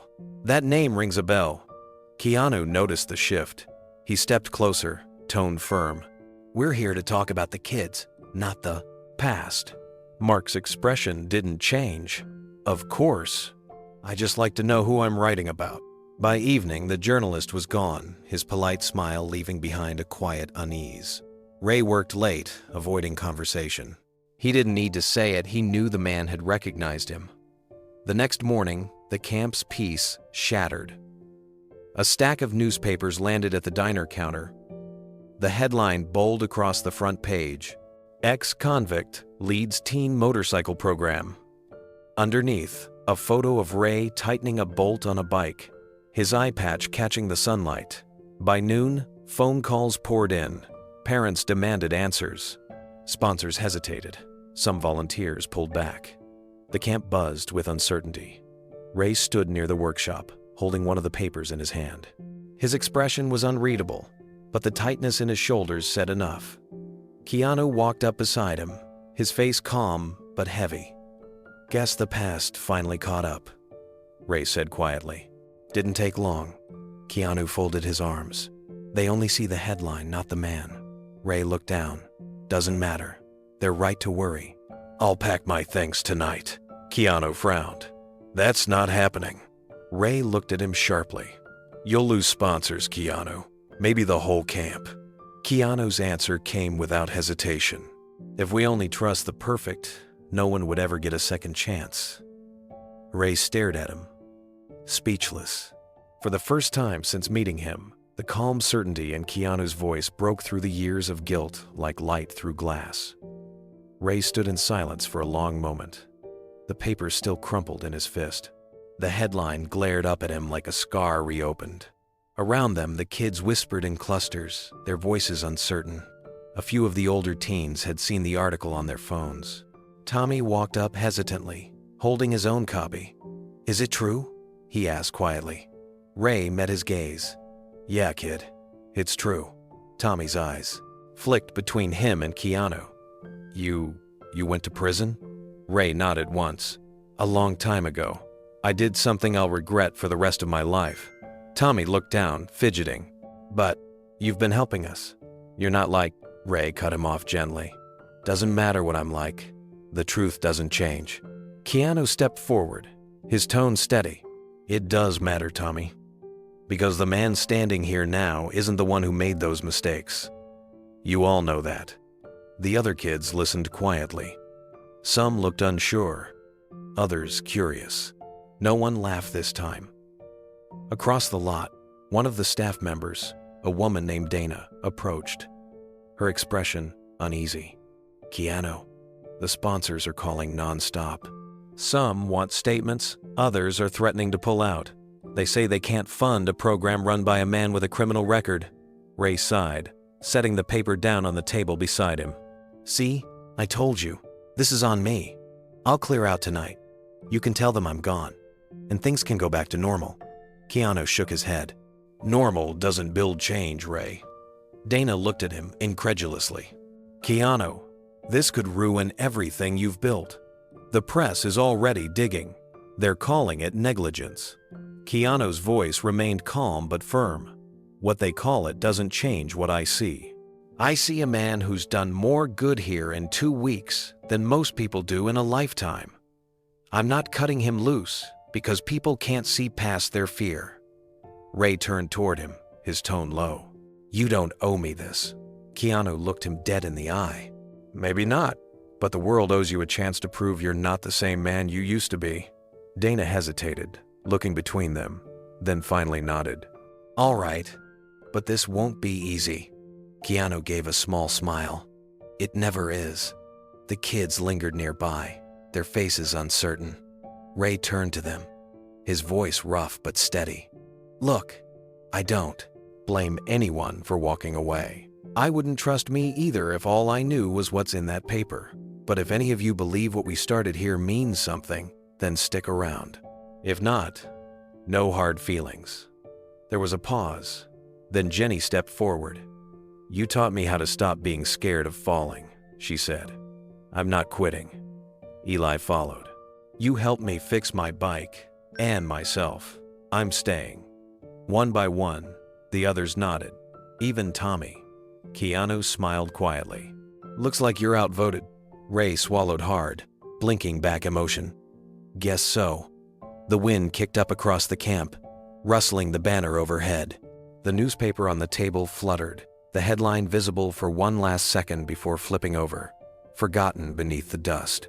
The weekend brought what was supposed to be a celebration. The camp had finished its first full month, and Keanu decided to take the teens on a supervised group ride through the foothills outside town. The sky was clear when they left, a wide expanse of blue stretching over the dusty road. Laughter and the sound of engines filled the air. Ray led the line on his rebuilt Harley, Keanu following close behind, the kids riding in pairs. Tommy was near the back, finally confident after weeks of training. He leaned into the turns, showing off a little, but not recklessly. Ray kept glancing in his side mirror, watching him, always listening for the sound of that young rider's engine steady, alive, a reminder that maybe the kid had finally learned to respect the road. But halfway up the ridge, the sky changed. A low rumble rolled across the hills, and within minutes, dark clouds gathered. The wind kicked up dust that stung their eyes. Keanu pulled alongside Ray and shouted, "We need to head back." Ray nodded and motioned to the group to slow down. But the storm came faster than they expected. Lightning cracked in the distance, followed by a burst of rain that turned the dirt path slick. The teenagers struggled to keep their balance. "Stay together," Ray yelled, his voice barely cutting through the wind. The riders tightened formation, but a sharp gust hit from the side, sending one of the smaller bikes wobbling. Tommy overcorrected, his tires sliding across wet gravel. Ray saw it before anyone else, the back wheel fishtailing, the panic in the boy's posture. "Tommy, ease up," he shouted, but it was too late. The bike veered off the road and disappeared into the brush with a crash. Keanu slammed his brakes, shouting to the others, "Get off the road! Find cover by the ridge!" The rain poured harder, soaking everything in seconds. The other kids huddled under a rocky overhang, their faces pale with fear. Ray didn't hesitate. He dropped his own bike and sprinted toward the sound of the crash. His boots sank into the mud, lightning flashing overhead. He couldn't see well. The rain blurred everything, but he could hear it. The faint sputtering of a struggling engine, half buried in the ditch below. "Tommy!" he yelled. No answer. Only the hiss of rain and the hum of fuel dripping onto wet ground. Ray's heartbeat quickened. He slid down the slope, hands grabbing onto roots and rocks, guided by the rhythm of that sputtering sound. Each step took him closer until he spotted the faint glint of chrome under broken branches. The bike was on its side, wheels still spinning. Tommy lay pinned beneath, motionless except for a faint twitch of his hand. Ray rushed forward, the rain hammering against his shoulders. "Hang on, kid! I've got you!" Ray dropped to his knees beside Tommy, mud splashing up his arms. The boy's leg was trapped under the weight of the bike, and a thin stream of fuel trickled from the tank, mixing with rainwater. Lightning split the sky again, close enough to make the ground shake. "Ray," Tommy coughed, his voice weak. "It hurts. I can't move." Ray placed a steady hand on the boy's shoulder. "Stay still. Don't panic. We're getting out of here." He tried lifting the bike, but the mud sucked it down like quicksand. Every time he strained, it slid deeper. His hand slipped on the wet metal, but he refused to quit. "Come on," he muttered through clenched teeth. "Not today." A low hiss caught his ear, the sound of a shorting wire, or maybe a spark from the bike's exhaust. His gut clenched. The leaking fuel wasn't just dripping. It was pooling near the engine. One stray spark, and they'd both be gone. Ray crouched lower, rain pelting his face. He took a deep breath, shutting out the storm's chaos. All his senses focused on sound, the gurgle of the engine, the boys' labored breaths, the shift of water against metal. He could almost see through it. He planted his boots deeper, found a firm angle, and pulled with everything left in him. The bike lifted a few inches, just enough. "Tommy, crawl! Now!" he shouted. Tommy gritted his teeth and pushed, dragging himself out from under the frame just as Ray threw his weight to the side, toppling the motorcycle clear. The fuel spread wider, shimmering under flashes of lightning. Then came the sound Ray dreaded most, the crack of a wire snapping loose, followed by a faint pop. "Run!" Ray yelled. He grabbed Tommy's arm, pulling him up the incline. The boy stumbled, limping, clutching his bruised leg, but Ray wouldn't let go. Behind them, the motorcycle ignited. A burst of flame ripped through the ditch, lighting up the rain-soaked hillside. The explosion threw heat across their backs, but Ray shielded Tommy with his body, dragging him through the mud until they reached solid ground. Keanu appeared out of the storm, sprinting down from the ridge. His face was pale, eyes wide with alarm. "Ray, Tommy, we're good," Ray shouted over the roar of the rain. He helped Tommy sit against a tree, checking his pulse and breathing. "He's fine, shaken, but fine." Keanu crouched beside them, soaked to the bone. "You're bleeding," he said, noticing the gash on Ray's forearm. Ray looked down, unconcerned. "Been through worse." Lightning flashed again, and for a second, Keanu could see it, the scene that would stay in his mind for years. Ray's face illuminated by firelight and rain. One eye clouded, the other burning with determination. He wasn't just a mentor now. He was a man reborn through the act of saving another life. Tommy clung to his arm, trembling. "I thought I was done for," he whispered. "I thought." Ray squeezed his shoulder. "You thought wrong. You got another shot. Don't waste it." Keanu looked at him, pride shining through the storm. "You just proved why you belong here." Ray exhaled, staring at the smoking wreck below. "Funny," he said softly. "I used to think I was the reason bad things happened. Maybe I was just supposed to be the guy who runs toward them." The rain finally began to ease, tapering off into a soft drizzle. Keanu helped Tommy to his feet while Ray limped behind, soaked, bruised, but alive. The camp's other kids cheered when they saw them appear over the hill, drenched and muddy but unbroken. As they walked back through the fading storm, Keanu turned to Ray. "You saved him." Ray shook his head. "No, the road did. It taught me how to listen." And for the first time, Ray understood what that really meant. The road didn't just guide him anymore. It had finally forgiven him. The rain had stopped hours ago, but the storm's echo lingered in everyone's bones. The hospital hallway was quiet, except for the rhythmic hum of fluorescent lights. Keanu stood by the window of room 214, arms folded, watching the late-night traffic pass below. In the bed behind him, Tommy stirred, one leg in a cast, his face pale but peaceful under the soft glow of the bedside lamp. Ray sat in the chair beside him, his arm bandaged, his jacket draped across his lap. He looked exhausted but alert, his good eye fixed on the boy. When Tommy finally woke, his voice was hoarse. Where am I?" Ray leaned forward. "You're at Street Agnes Hospital. Took a nasty fall, but you're going to be fine." Tommy blinked slowly, trying to piece the memory together. "The fire, the bike, I thought." "You almost didn't make it," Ray said gently. "But you did. That's what counts." The boy turned his head, his eyes glassy. "You saved me. Why?" Ray hesitated, his voice dropping to something fragile but firm.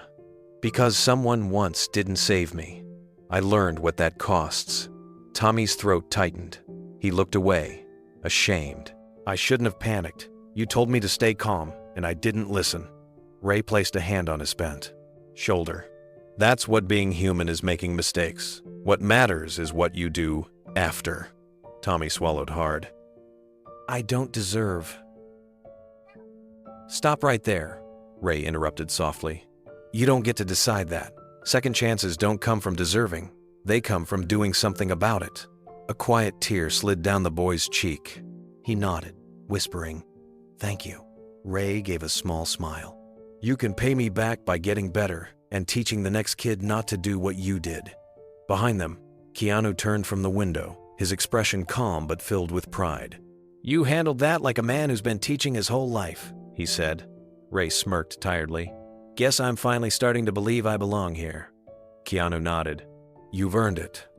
Outside the room, the hallway lights flickered faintly as a nurse walked by with a newspaper tucked under her arm. The front page bore a familiar headline, this time different from the last. Ex-Convict saves teen from fiery crash. By morning, the story had spread far beyond the small town. Every local news station replayed the same clip images of the burned ditch, a half-melted motorcycle, and an old biker pulling a kid to safety through fire and rain. Words like hero and redemption filled the headlines that once condemned him. But Ray didn't read them. He stayed in Tommy's hospital room, quietly fixing the boy's wrist brace and pretending not to notice the nurses whispering his name in awe. When Keanu walked in carrying 2 cups of coffee, Ray looked up. "Don't tell me they're still talking about it." Keanu set 1 cup in front of him. "They are, and they should. You saved a kid's life." Ray shook his head slowly. "I don't need the spotlight. I just need to know he's gonna ride again." "He will," Keanu said. "But that's not the point anymore." Ray raised an eyebrow. "Then what is?" Keanu leaned against the wall, eyes steady. "You spent years running from the man you used to be. Yesterday proved you're not that man anymore. People are finally seeing what I saw when I met you a teacher. Not a mistake." Ray let out a long breath. "It's strange, isn't it? The same world that branded me for what I did now wants to call me a hero." Keanu smiled faintly. "People need reminders that change is real. You just gave them one." A knock came at the door, and a nurse peeked in. "Mr. Reeves," the mayor's office called again. "They'd like to meet about the program this afternoon." Keanu nodded. "Tell them I'll be there." When she left, Ray frowned. "You think they're gonna shut it down?" Keanu shook his head. "Not today. I'm going to make sure of that." That afternoon, Keanu sat in the mayor's office, across from a row of council members and corporate sponsors. The mayor, a heavy-set man with a silver tie pin, cleared his throat. "Mr. Reeves, let me start by saying the city appreciates your efforts. What happened with that boy was remarkable, but you have to understand our concern about safety, liability, and public image." Keanu leaned forward, calm but firm. "If this is about Ray, I'm not firing him. That man saved a teenager's life, and you all know it." One of the councilwomen adjusted her glasses. No one's denying his actions were brave, but a former convict leading a youth program legally, that's risky. Keanu met her gaze without flinching. "So is giving up on people who could make a difference." The room went quiet. He continued. "You talk about image? Fine. What image do you want? A city that plays it safe? Or a city that believes people can rise above their past? You've got parents calling this place a miracle because their kids are finally learning discipline, teamwork, and respect. All because of a man who knows exactly how easy it is to lose those things." The mayor leaned back in his chair. "You really believe in him?" Keanu nodded. "Completely. And if you've seen those kids really seen them, you would too." There was a long silence. Then the mayor exhaled slowly. "All right, Mr. Reeves, the council will continue funding the program, but we're not doing it for publicity. We're doing it because we agree with you everyone deserves a second chance." Keanu smiled slightly. "That's all I needed to hear." Later that evening, he returned to the hospital with a quiet sense of relief. Tommy was asleep again, and Ray sat by the window, watching the sunset. "Let me guess," Ray said without turning. "You talked them into it." Keanu smiled. "Didn't take much talking. You did most of the convincing yourself." Ray looked at him, confused. "How's that?" Keanu nodded toward the TV on the wall. The news anchor's voice filled the room. In local headlines, a former convict turned mentor is being hailed as a hero after rescuing a teen during a motorcycle accident.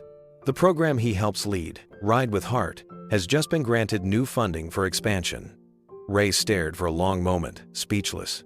Guess that's one headline I can live with, Keanu chuckled. Told you the road had other plans for you. Ray's gaze softened. Maybe it wasn't the road, Reeves. Maybe it was the people I found on it. Keanu smiled, resting a hand on his shoulder. Whatever it was, I'm glad you didn't stop writing. Ray nodded, his voice quiet but sure. Neither did you. Outside, the last light of day glowed across the horizon. The storm was gone. In its place was something steadier, calm, clear, and earned. A few weeks after the accident, life at the camp found its rhythm again. The storm had become legend, a story the kids told newcomers like a badge of pride. Tommy, still on crutches, helped teach basic maintenance while Ray supervised from under the shade of a tarp. Everything seemed calm until a silver van rolled up the dirt road one afternoon, carrying a crew of 3 with cameras and microphones. The woman in charge introduced herself as Lila Torres, a documentary filmmaker from Phoenix.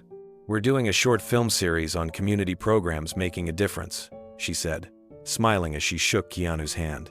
Your Ride with Heart project has been getting attention. People want to see what it's all about. Keanu nodded, polite but cautious. We're not doing this for attention. Lila smiled knowingly. Sometimes, showing the world kindness helps it grow. Ray watched from a distance, arms crossed, an uneasy look on his face. The moment he saw the camera lens aim toward the camp, he turned away. Later that evening, while the kids packed up, Ray pulled Keanu aside. You didn't tell me about this. Keanu met his gaze calmly. They just showed up. They want to tell the story of what's happening here. Ray frowned. You mean your story? Keanu shook his head. Ours. Ray let out a dry laugh. I'm not doing interviews. I've spent my whole life trying to stay out of pictures. I'm not about to become some poster boy for guilt. Keanu's tone softened. Then don't be. Be a reminder that people can change. Ray's jaw tightened. You really think people want to hear that from someone like me? I think they need to, Keanu replied quietly. For a long moment, Ray didn't answer. The hum of cicadas filled the silence between them. Finally, he muttered, I'll think about it. The next morning, Lila set up her equipment near the training field. She filmed the kids practicing slow turns and safety drills, their laughter echoing in the open air. She caught Keanu explaining the mission of the program, his voice steady and sincere. But when she tried to film Ray, he kept his back turned, pretending to focus on the bikes. Lila lowered her camera and approached him gently. Mr. McCall, we don't have to talk about the past. Just tell me what this place means to you. Ray looked at her for a long moment. You wouldn't understand, he said, turning away.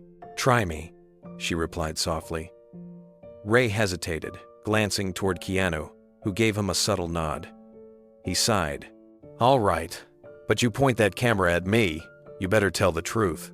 Ray sat on an old wooden bench beneath the camp's banner, the afternoon light soft on his face. The camera's red light blinked steadily, waiting. Lila knelt beside the tripod, her voice calm. Whenever you're ready. For a moment, Ray said nothing. His hand rested on his knee, fingers tapping like a slow heartbeat. Then he exhaled. You want to know what this place means to me? He said quietly. It means I got lucky. Lucky that somebody saw more in me than my mistakes. He paused, eyes fixed on the dusty ground. I spent years running from what I did, years thinking the road was punishment. But turns out, it was just waiting for me to stop running and start listening. That's what these kids remind me of every day. The road doesn't care where you've been. It only cares how you ride it now. Lila didn't move. The camera kept rolling. Ray looked toward the practice track where the kids were still circling, laughing as they rode. I see myself in them. The anger, the pride, the noise. But when they start to trust the bike, when they stop fighting it, I see something else, Peace. That's what I want them to find before the world tells them they can't. He stopped, the muscles in his jaw working as he searched for words. I don't deserve to be here. Not after the people I tension, hurt, But if being here means I can help one of them stay upright when life throws them off balance, then maybe that's my way of paying it back." Lila's voice was soft. "That's beautiful, Ray." He chuckled without humor. "It's not beautiful. It's just the truth." The camera light clicked off. Ray stood, rubbing his hands together like a man brushing off old dust. "That's all I've got." Lila smiled gently. That was more than enough. When the short film premiered online 2 weeks later, no one expected the reaction. The clip of Ray's interview spread fast, his gravelly voice, his quiet honesty, his weathered face saying what so many people needed to hear. Comment sections filled with words like hope, forgiveness, and faith restored. Across the country, motorcycle clubs, veterans groups, and youth centers reached out to the Ride with Heart Foundation. Donations poured in not because of pity, but because of belief. At the camp, the kids crowded around a laptop, watching the video play on repeat. Tommy grinned from his seat, legs still healing but pride glowing in his eyes. "You're famous, old man," he teased. Ray shook his head, smiling faintly. "Nah, I'm just loud in a different way now." Keanu walked up behind him, resting a hand on his shoulder. "You changed more minds with a few honest words than most people do in a lifetime." Ray looked at him, half grinning, half serious. "Guess you were right again." "About what?" "That the world still listens," Ray said. Keanu nodded slowly. "It always has. It just takes someone worth hearing." The evening sun bathed the camp in gold as Ray looked out over the dusty field, where the kids rode their bikes with confidence and laughter. For the first time, he didn't feel like an outsider being watched. He felt like part of something that mattered. The road had given him back more than freedom. It had given him purpose. The video hit the internet on a quiet Thursday morning. At first, it was just a handful of View's friends, a few local bikers, and people who knew the program. But by noon, the numbers climbed into the thousands. By sunset, it had gone viral. Ray's voice, gravelly and calm, spread across phones and TV screens, the words echoing like something people didn't realize they'd been waiting to hear. Comments poured in from everywhere. "I lost my brother in a crash last year. Hearing Ray talk about forgiveness made me cry. I did time, too. I thought my life was over, until I saw this. Thank you, Ray, for showing us the way." Ray sat in the corner of the camp's main shed, staring at a laptop the kids had set up for him. His one good eye widened as the flood of messages scrolled faster than he could read. "This can't be real," he muttered. Tommy grinned from the other side of the screen. "It's real, man. You're trending." Ray blinked. "Trending? I don't even know what that means." Keanu chuckled quietly from behind him. "It means people are listening." Ray looked up, half smiling, half bewildered. "To me?" Keanu nodded. "To Hope." Within a week, motorcycle clubs from across the country began calling the camp. Invitations came from California, Texas, and even small towns where old biker bars still lined the highway. They wanted Ray to speak not as a celebrity, but as a man who'd turned pain into purpose. One message came from a veterans group in Arizona. "We saw your story. Our riders could use your words. You remind us that broken doesn't mean finished." Ray read it twice before setting the letter down. His voice cracked slightly when he said, "I don't deserve this." Keanu placed a hand on his shoulder. "You didn't ask for it. You earned it." That weekend, Ray stood in front of a crowd for the first time. The event took place at a small rally ground outside Tucson. Rows of motorcycles gleamed under the desert sun. The air smelled like fuel and leather, and something deeper respect.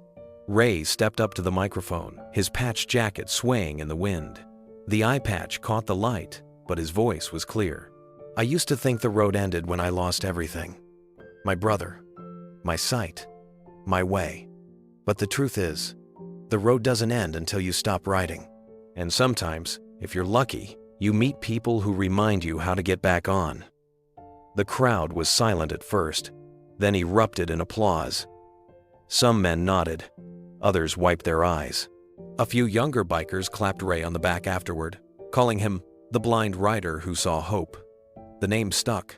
Ray smiled shyly when someone asked for an autograph. "You sure you got the right guy?" he joked. Keanu stood at the edge of the crowd, watching quietly. his usual humility wrapped in pride. He didn't need to stand beside Ray now. The man was standing on his own. Over the next few months, Ray's world changed in ways he never expected. What started as a small-town camp turned into a national movement. Every weekend, he rode somewhere new. Community centers, biker meetups, schools, even rehab facilities. His talks weren't polished or rehearsed. They were raw, honest, and real. He told stories about mistakes, about forgiveness, about how sometimes the hardest person to forgive is yourself.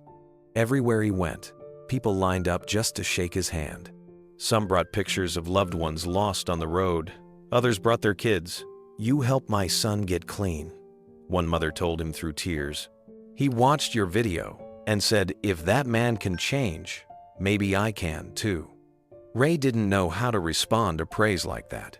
He never prepared speeches. He just spoke from the heart. "I'm no saint," he'd always say. "I'm just a man who stopped running." Back at the Ride with Heart camp, the kids followed his travels online, cheering every time he appeared on a local news clip or social media feed. Tommy's cast had finally come off, and he was writing again, careful, measured, and proud. "You see this, Ray?" he said one afternoon, holding up his phone. "They're calling you a legend." Ray laughed, shaking his head. "A legend's just a story people tell when they don't know the man behind it. I'm still that same fool trying to get the gears right." Keanu joined them, hands in his jacket pockets. "Maybe, but legends remind us who we can be, and right now, people need that more than ever." Ray looked away, humbled. "You always know how to say the right thing, don't you?" Keanu smiled. "No, I just listen to the right people." A few days later, a major magazine published an article titled "The Blind Rider Who Saw Hope." It featured a full-page photo of Ray standing beside his bike at sunset, his shadow stretching long across the road. The article told the story of how one man turned a sentence of regret into a lifetime of purpose. Ray read it only once, then folded the magazine neatly and tucked it in his jacket pocket. "For the kids," he said when Keanu asked about it. "They should know where we started." As time passed, Ray's story took on a life of its own. Radio stations quoted his lines. Bikers painted his name on the sides of helmets. But Ray never let it change who he was. He still showed up early at the camp, still fixed bikes, still taught kids to listen before you ride, and whenever people asked how it all began, he always gave the same answer. "It started with a man who believed in me before I did." Keanu never corrected him, never accepted credit. He stayed in the background, smiling quietly every time someone mentioned Ray's name. Because for Keanu, this was never about fame or headlines. It was about watching a broken man find his light again and knowing the world was brighter because of it. It started quietly, like most storms do. One podcast mentioned him an emotional segment on second chances. Then another featured a clip of his words, played over gentle guitar music. By the end of the week, Ray's name was everywhere. Talk shows debated his story, magazines ran full-page spreads, and online forums filled with discussions about the blind rider who saw hope. Ray couldn't make sense of it. He still wore the same worn leather jacket and rode the same patched-up bike. But now, when he stopped for gas, strangers recognized him. A man at a rest stop once approached with tears in his eyes.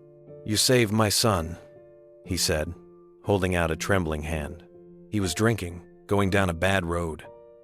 After he saw your story, he sold his bike, got sober, and started over." Ray didn't know what to say. He just gripped the man's hand firmly. "Then your son saved himself," he said. Meanwhile, talk show producers flooded Keanu's office with interview requests. Morning news anchors wanted him to appear with Ray, to share the story of their unlikely friendship. But Keanu turned them all down. His only statement was short, direct, and carried across every network. "Don't thank me. Thank the people who choose to forgive." That quote alone went viral. When a major news outlet published a feature about the program, they called it a blueprint for redemption. Keanu refused to take credit. He appeared at only one press event, standing quietly in the back, as Ray addressed the crowd of reporters. Ray didn't read from notes or a teleprompter. He spoke like he always did, plain and true. I'm not here because I did everything right. I'm here because I finally did one thing right. Listened. If the road teaches you anything, it's that you can't look backward forever. Sooner or later, you've got to steer toward the light." The reporters fell silent. Even the clicking of cameras stopped for a moment. When the segment aired that before night, millions of viewers replayed those words over and over. After that, invitations poured in not from journalists, but from people who needed his message most. Churches, recovery groups, and veterans' homes asked him to speak. But one letter hit harder than the rest. It came from a warden at the state penitentiary in Nevada. The message was brief. "Your story reached some of my men. They asked if you'd come talk to them. You might be the only one they'll listen to." Ray stared at the letter for a long time. His hands trembled slightly as he folded it. "Guess the road's sending me back where it all started," he said quietly. Keanu nodded. "Maybe it's not punishment this time. Maybe it's purpose." 2 weeks later, Ray walked through the tall gates of Nevada State Penitentiary, the same kind of place that once held him. The guards nodded respectfully as he passed, the sound of his boots echoing down the concrete hallway. Keanu had offered to come, but Ray insisted on doing this part alone. "They need to see someone who's been where they are," he had said. The warden led him to the main assembly room, where nearly 100 inmates sat in rows. Most wore hardened expressions, the kind Ray remembered all too well. Some crossed their arms, others stared blankly. The air was thick with that mix of suspicion and silent hope that existed in every place built on regret. Ray stepped up to the small podium. The microphone crackled to life, and for a moment, he just stood there, scanning the faces. Men who looked like him, men who might have been him. "I'm not here to preach," he began. His voice was low but carried through the room. "I've sat where you're sitting. I've felt that weight that tells you you're finished, that you broke something you can't fix. I used to think like that too." He paused, letting the silence breathe. "I lost my brother in a fight I started. I lost my sight in the same night. I lost everything that made me think I mattered. And for years, I told myself that was justice, that I deserved to be blind."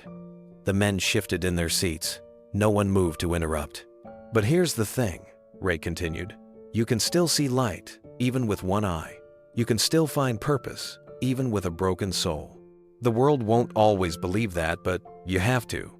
He looked down at his bandaged arm, at the scars that had become part of him. "When I got out, I thought the road was my punishment. Turns out, it was my second chance. Because the road never asks who you used to be. It just asks where you're going." For a long moment, no one spoke. Then one of the inmates, an older man with gray hair and prison tattoos, raised his hand. "You really believe we can change?" Ray nodded slowly. "I don't just believe it. I've seen it. I see it every day in kids who are heading down the same path. You just have to listen to yourself, to others, to the small voice that says maybe, just maybe, you've still got a ride left in you." Then grew until the whole room was on its feet. Some of the men clapped, others just nodded, eyes glistening. It wasn't noise, it was gratitude. When Ray stepped outside, the warden shook his hand firmly. "You did more good in 1 hour than some people do in a lifetime," he said. Ray smiled faintly. "I just told them what I needed to hear once." Later that night, Keanu met him back at the camp. Ray sat by the fire, silent, staring into the flames. "How'd it go?" Keanu asked. Ray's voice was steady but heavy with emotion. "Better than I deserved." They listened. Keanu smiled softly. "Of course they did." Ray glanced up at the night sky, the firelight reflecting in his good eye. "Funny thing about light," he said quietly. "You don't realize how strong it is until it finds you in the dark." Keanu nodded, the faintest smile touching his lips. "And now you're passing it on." Ray looked back at the flames, his voice barely above a whisper. "That's all I ever wanted to do." The year passed faster than anyone expected. What began as a dusty training lot in a forgotten corner of the desert had grown into something far bigger. Ride with Heart had chapters in 6 states now, each one led by volunteers who had once been students themselves. The name, the blind rider who saw hope, had become a national symbol for second chances. And though Ray never sought fame, he couldn't escape the quiet miracle of what his story had built. On a cool spring morning, Keanu rode his bike down the same stretch of highway where it all began. The road looked the same, long, cracked, and endless, but everything about it felt different. Ahead, the old rest stop came into view, the one where he'd first met Ray a year ago. The same faded diner sign still buzzed, half-lit, and leaning in the wind. Ray was already there, standing beside a motorcycle that gleamed in the sunlight. It was his old shovelhead, the same one that once coughed smoke and rattled like a dying beast. But now, it was new again. The chrome shined, the tank gleamed deep blue with silver trim, and the seat bore the hand-stitched initials, RM. Keanu slowed to a stop, cutting the engine. "You finally got her back on the road," he said, smiling. Ray grinned, patting the tank lovingly. "Didn't do it myself, the kids did. Said I deserved a bike that could keep up with my heart." Keanu looked at the craftsmanship, running a hand over the polished surface. "They did beautiful work." "They did more than that," Ray said. "They reminded me who I was before I fell off the map." The wind carried the smell of sage and warm asphalt. For a while, they just stood there, two friends who didn't need to fill the silence. The desert stretched endlessly around them, the kind of quiet that felt earned. Keanu finally asked, "So what's next for you?" Ray chuckled softly. "More miles, more kids to teach, maybe one or two more speeches if people still want to listen." "They'll listen," Keanu said. "They always will." Ray looked at him, eyes calm, steady, full of peace.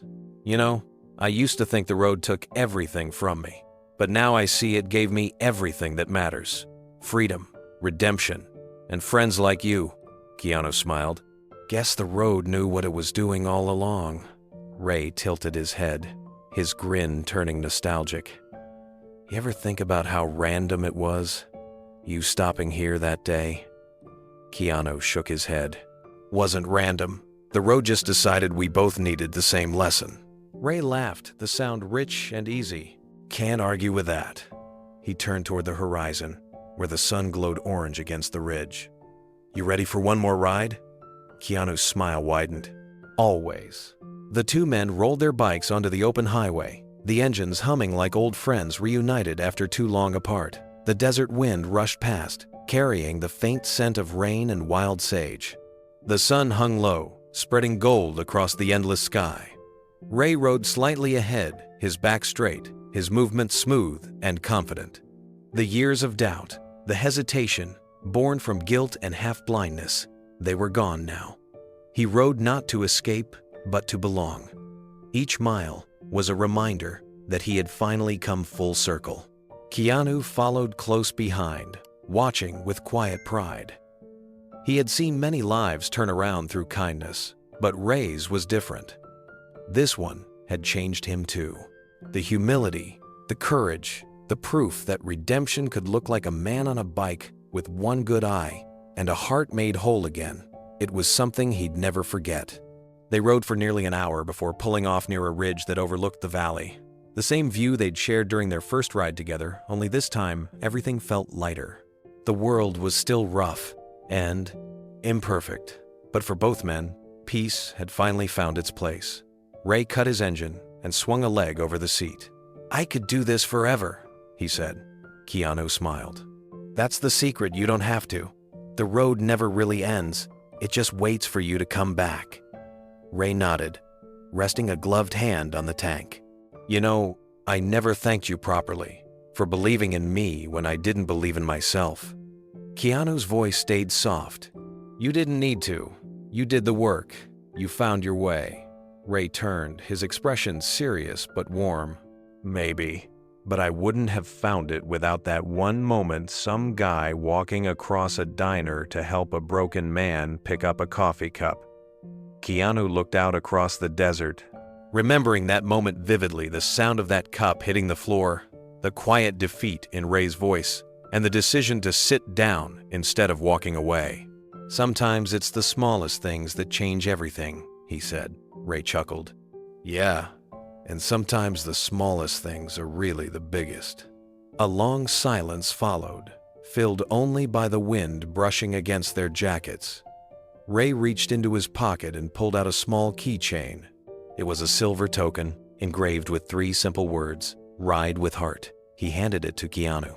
"The kids made these for all the mentors. Figured you should have one too." Keanu turned it over in his hand, smiling. "I'll keep it close." "You better," Ray said with a grin. "You're part of this as much as I am." As the sky deepened to crimson, they mounted their bikes again. The engines roared to life, 2 steady heartbeats echoing through the open land. They didn't speak another word. They didn't need to. The road had already said everything that mattered. When they reached the long straightaway, Ray glanced over, his grin wide and fearless. "Race you to the horizon?" Keanu laughed. "You're on." The 2 bikes tore forward, dust rising in, trails behind them.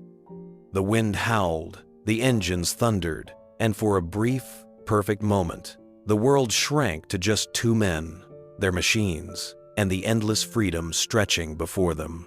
At the edge of the desert, where sunlight met shadow, Ray raised his hand in silent gratitude. Keanu returned the gesture, a wordless promise between brothers of the road. The rest stop faded behind them, but the memory of that first meeting, one small act of kindness that changed everything, rode with them forever. The morning sun rose over the Mojave like a slow-moving fire, turning the sand into gold. The highway shimmered in the heat, long and empty, at least for now. Then came the sound that changed everything. The distant rumble of engines. Hundreds of them, building like thunder across the horizon. At the front of the convoy rode Keanu and Ray, side by side. Behind them stretched a line of riders that seemed to go on forever. Men and women of every age, every background, their jackets stitched with patches from clubs, charities, and small towns all across the country. They weren't outlaws. They weren't celebrities. They were believers. Every bike carried a small red and white banner that read, "Ride with Heart." The phrase fluttered in the wind like a prayer. Ray's rebuilt shovel head glinted under the desert sun. His posture was straight, his balance steady. The eye patch that once made him self-conscious was now a symbol of strength. Beside him, Keanu's black motorcycle moved in rhythm, 2 engines merging into one sound, a harmony of redemption and friendship. A news helicopter hovered far above, filming the historic convoy. Reporters called it the final ride, though no one knew who started the name. It wasn't an ending, it was a celebration. Proceeds from the charity ride would fund motorcycle safety programs for young riders in all 50 states.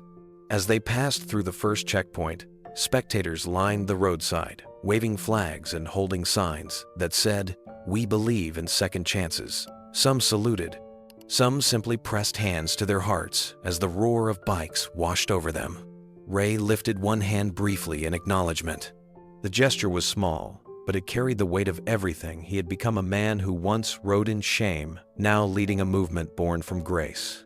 Keanu glanced at him, smiling beneath his helmet. "You realize this is bigger than us now?" Ray nodded, eyes hidden behind tinted goggles. "It was never about us. It was about everyone who ever thought they couldn't change." They kept riding, their shadows stretching long across the desert floor. The road ahead looked endless, a silver ribbon cutting through the sand. Further back, Tommy rode with the younger crew, his laughter audible through the intercom channel. "Ray, you seeing this? We've got more riders behind us than cars on the freeway." Ray chuckled. "Careful, kid. That's not an invitation to go faster." Yeah, Tommy said. "Still can't believe this all started in a diner." Ray smiled to himself. "Neither can I." The desert wind picked up, carrying the deep, resonant hum of hundreds of engines moving together in perfect rhythm. Keanu looked out over the horizon, the heat waves, the riders, the dust, and felt something unshakable inside him. This wasn't just a ride, it was a living promise. And at the center of it all was Ray, the man who once rode blind but now saw clearer than anyone else on the road. The convoy stretched for miles now, a river of chrome and color weaving through the desert. The sound was thunderous but steady, like one great heartbeat rolling across the Mojave. Each mile marker they passed felt symbolic, like a chapter closing and another beginning. The heat shimmered off the asphalt, but no one cared. They were riding for something bigger than comfort. As they approached the open flats, Ray slowed just enough for Keanu to pull alongside. "Remember when I said I didn't want to be anyone's symbol?" Ray called over the wind. Keanu smiled under his helmet. "Yeah, how's that working out for you?" Ray laughed. "Guess I lost that argument." The wind carried his laughter far behind them, rippling through the convoy. Bikers smiled, honked, and raised their fists in salute. Even those who didn't know the full story could feel it, the sense of unity, of belonging, of roads converging into one purpose. They stopped halfway through the ride at a rest station. Carved into the desert plateau, volunteers had set up tents for water and food, and hundreds of riders parked side by side, their engines clicking as they cooled in the sun. Ray took off his helmet, wiping sweat from his brow. He looked around, astonished by the sheer number of people. "I used to think the world didn't have room for folks like me," he said quietly. "Turns out I just wasn't looking in the right places." Keanu handed him a bottle of water. "Sometimes the world just needs someone brave enough to show up first." Ray's voice softened. "You did that. You showed up for me." Keanu shook his head. "No, Ray. You showed up for everyone else." They rode again as the sun began to lower, painting the horizon with orange and crimson. The light turned the line of motorcycles into silhouettes that shimmered like waves of steel. The dusk glowed gold in their wake. The radio chatter between riders turned quiet now. Most didn't speak. They simply rode. The road, the sky, the engine beneath them, those were the only things that mattered. The world seemed to stretch out infinitely, timeless and forgiving. As the sun neared the edge of the desert, Ray looked over at Keanu. The light caught his face, and for a moment he looked ageless, like a man who had finally made peace with every ghost he'd ever carried. "You know," Ray said through the intercom, "there's something I never told you."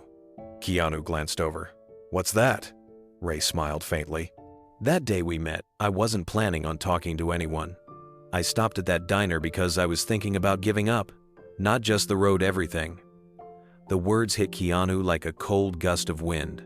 Ray continued, his tone calm, reflective. "But then you walked over. You didn't preach.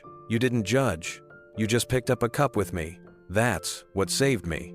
A small act of kindness that reminded me I wasn't invisible." Keanu didn't respond for a while. The desert, wind filled the silence between them. Finally, he said softly, "Guess that makes us both lucky." Ray nodded, his voice barely audible. "Lucky, yeah. But more than that, grateful." As the last of the sunlight disappeared, the convoy slowed near the ridge overlooking the valley. The entire group stopped, engines rumbling low.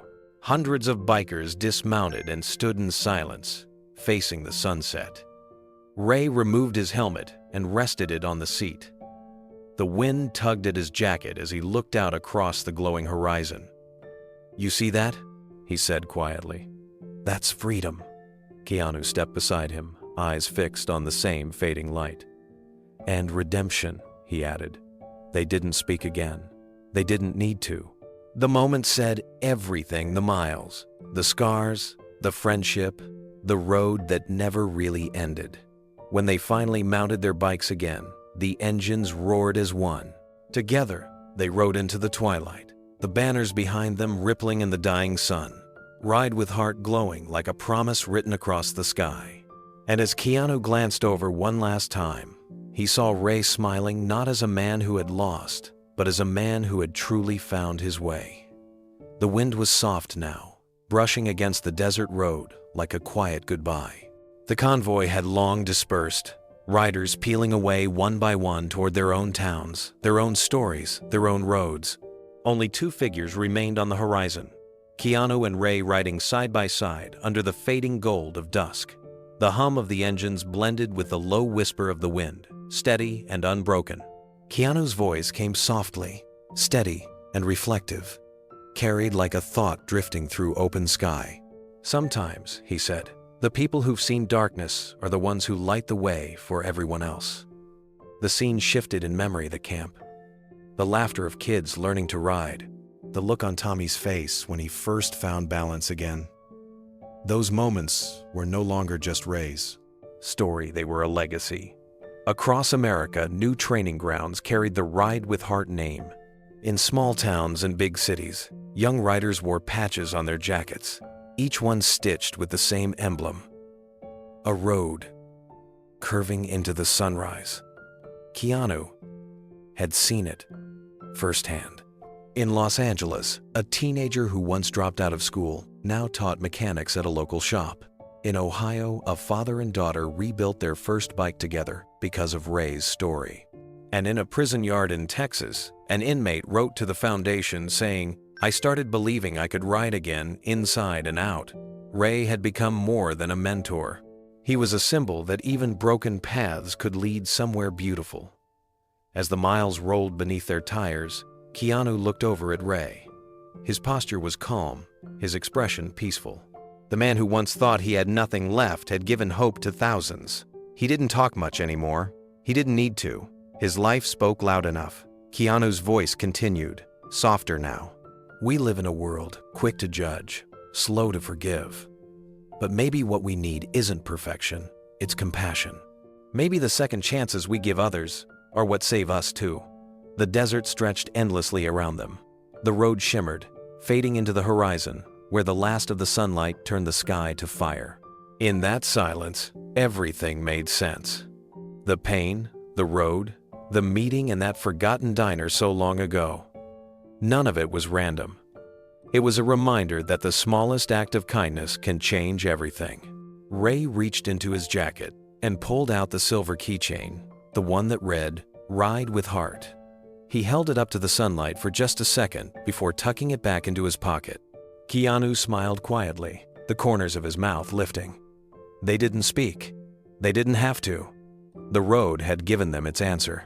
The sky deepened into a dark amber glow as the two riders approached the long stretch of highway that vanished into the horizon. The sound of the engines softened, blending with the whisper of the desert wind. Keanu slowed slightly, letting Ray pull ahead just enough for the moment to sink in the road, the light, the journey that had brought them here. His voice came again, quiet but resolute, like a thought whispered to anyone still listening. We all make mistakes. Some we carry like weight, others we try to forget. But sometimes it takes just one person to remind us that we can start again. That forgiveness isn't weakness, it's the strongest thing a heart can do. The scene shifted through moments from the past year. The training camp filled with dust and laughter. Tommy grinning as he led a new group of students around the cones. The inmates from Nevada sending hand-drawn letters to Ray. The news clips, the interviews, the faces of riders holding banners in different states, all carrying the same message: hope doesn't come from fame or fortune. It comes from someone choosing to believe you're worth saving. Ray's voice broke into the quiet through his intercom. You ever think about what comes next? Keanu smiled beneath his helmet. Always. Ray nodded, his tone calm. For me, I think it's just keeping the ride going, helping whoever I can until I run out of road. Keanu's reply was simple. That's more than most people ever do. They rode on for a few miles before Ray spoke again. You know, sometimes I still hear my brother's voice in my head. For a long time, it hurt. Now, it doesn't. It's like he's finally at peace. Maybe because I am too. Keanu looked over, the sunset reflecting off Ray's visor. He'd be proud. Anyone would be. Ray chuckled softly. Maybe, but I think he'd just tell me to stop talking and keep riding. Keanu laughed quietly. Then, let's do that. The two engines roared once more, cutting through the last of the daylight. The desert around them darkened into shadow, and the first stars began to appear overhead. From a distance, they were just two silhouettes gliding down an endless ribbon of road, small but full of purpose. Keanu's voice returned one last time, steady and reflective, carrying the message that tied everything together. Ray taught me something I'll never forget. Hope isn't born in perfection, it's born in compassion. The kind that shows up when no one's looking. The kind that listens before it speaks. The kind that says, "You're not done yet." The camera pulled back to a wide view of the desert, the faint sound of engines fading into the distance. The banners that once fluttered behind them were gone now, replaced by silence, by peace, by the promise of miles still left to travel. Keanu's voice lingered as the sun disappeared beyond the horizon. So maybe that's what this ride was all about. Not about where we're going, but who we become along the way. The sound of the engine slowly faded, leaving only the whisper of wind across the sand. Then, in his final words, Keanu spoke directly to the audience. His tone was gentle, almost intimate, like he was speaking from the road itself. Would you forgive someone if it gave them a chance to change? Tell me in the comments below. The screen faded to black, the hum of the desert fading with it, and the words appeared in white against the silence. Ride with heart.